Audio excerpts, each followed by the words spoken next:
最后2次，呼气早了。知道了。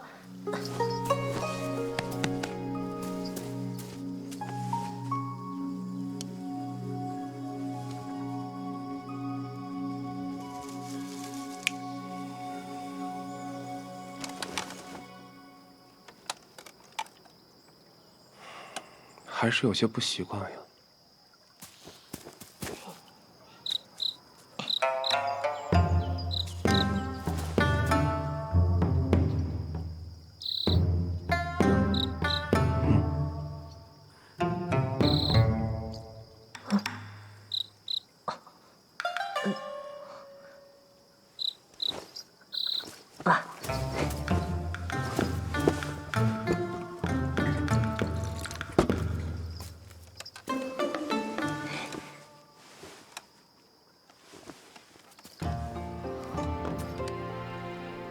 怎么就这么好看呢？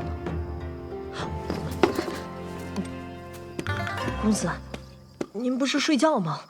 怎么还睁开眼睛了？我在推演今后3年。那您平日里都在摆弄的那一盘沙子，是在做什么呢？我在推演今后3000年。3000年？如果你冥思苦想，耗尽心神，用无数时间写了一篇极佳的文章，觉得此生再也写不出这般好的文章，结果却不慎让纸稿落入灶中，被烧成灰烬，你如何想？不敢想，想着便心疼。不是疼，是痛，很痛苦。那个人只能重写了。是的，除了重写还能如何？可是原来文章里的精彩词句，还有那些精妙典故都记不起来了，怎么办？记不起来自然就不重要。记不起来的词句典故，如何谈得上真正精彩？再写一遍，必然是篇更好的锦绣文章。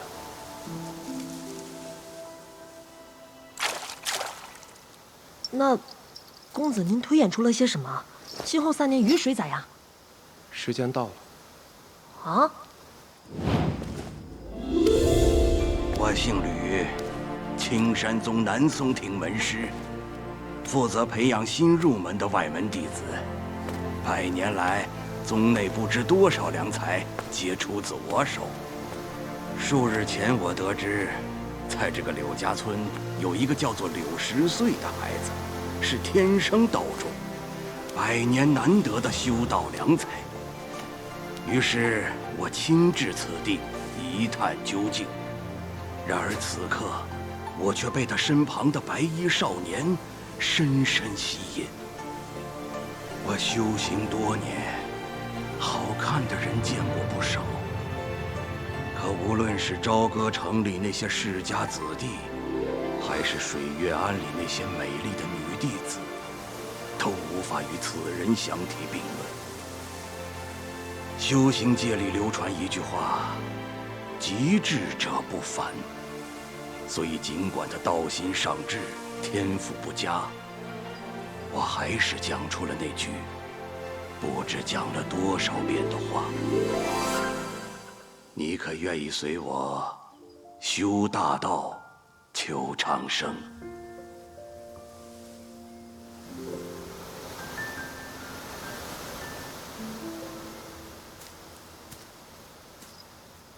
难道这样就行了？那位仙师不需要时间看看我的品德？心性。对，就是这个词。修道当然只看天赋，心性随年月而变，如何看？难道你还真以为仁者无敌？难道不是吗？书里都是这么说的。当然不是，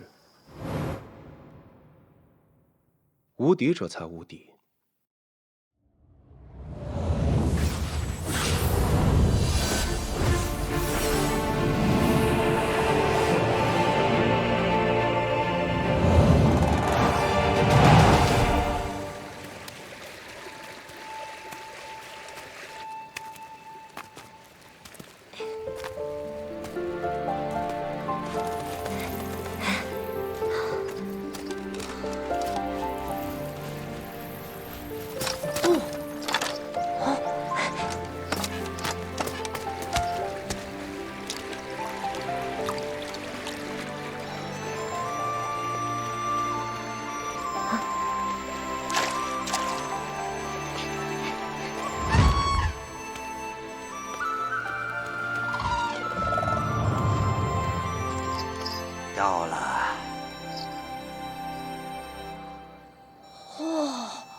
吕师兄回来了啊！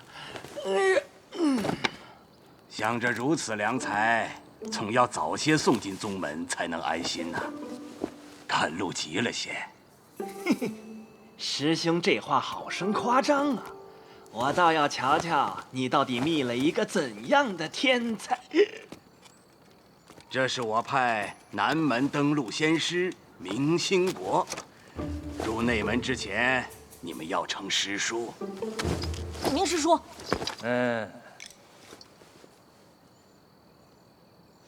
吕师兄，你今朝果然机遇不凡呐！是小的那个。不错，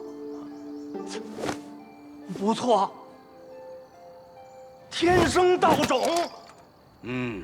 不错。那还愣着干什么？赶快进来啊！来。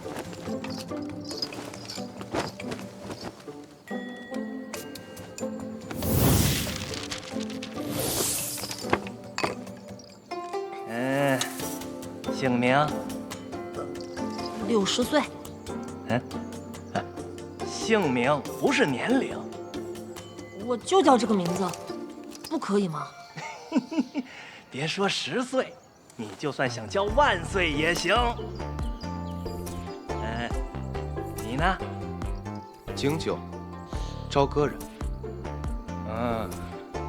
你虽然资质不佳，但只要勤加修炼，也会踏上大道的。啊，10岁呀。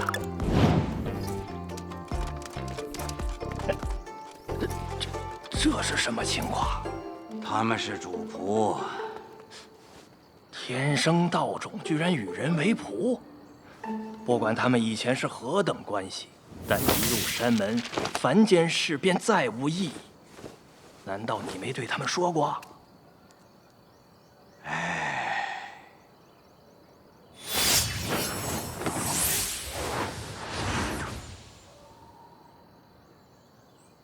今年新收了不少外面的新的，听说有交件，我肯定也能。是的，别说了。律师，就等你们2人了，赶紧入列。公子，仙师是怎么来的？路上没见他超过我们呀。哇，这人好帅啊！跳的公子长得这么好看。哇，快看，这谁呀？好身材，好俊啊！就你吧，不知道是。哇，这人怎么这般好看？这张脸是怎么生的？气度也不凡，说不定是朝歌来的贵族子弟。你不觉得他的耳朵很怪吗？让开！好可爱啊！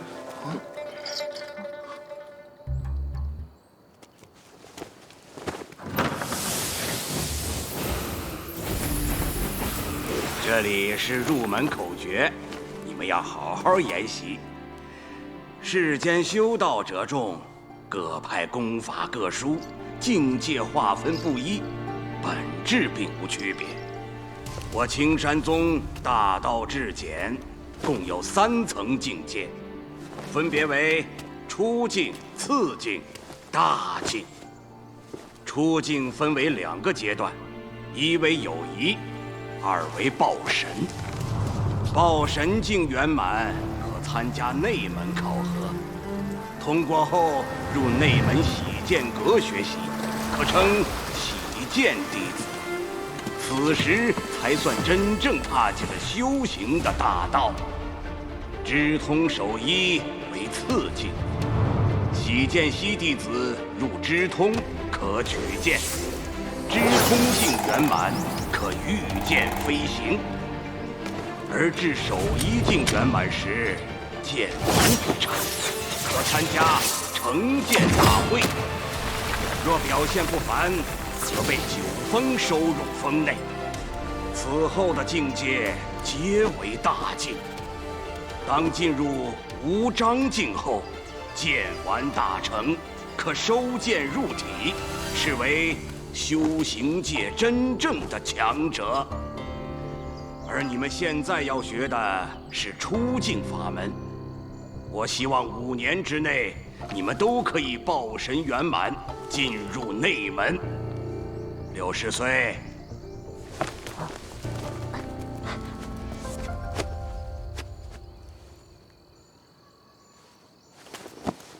您叫我？不错，你的资质极佳，是为天生道种，更要努力修行，给我青山宗一个惊喜。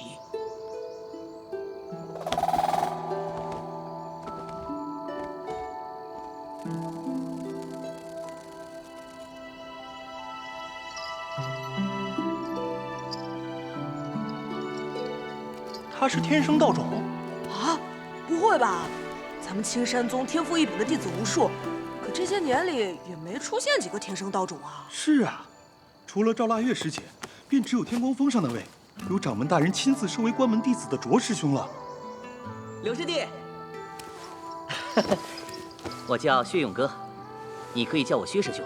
哦，对了，我们每个人都会有间小院歇息，你准备挑哪间呀？若是不怕夜袭生烦，甲4间倒是极好的选择，离剑堂近，能够时常请教仙师，而且院外种着一片正阳花，花香清幽，颇有正义敬神之效，与我等修行颇有裨益。薛师兄，谢谢了。各位师兄师姐，请让一下。公子，等等我。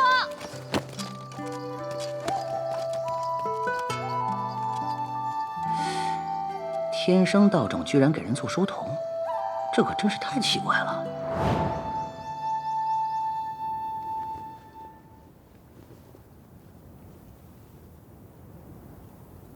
转身未曾万物空，只是已经多少年。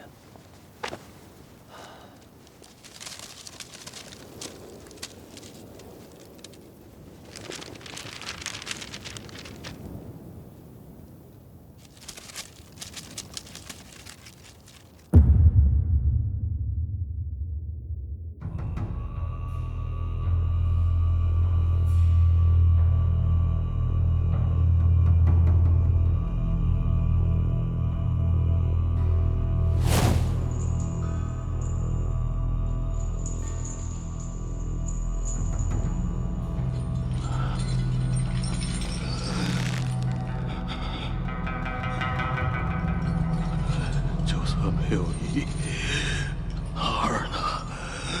就算没有意，哪儿呢？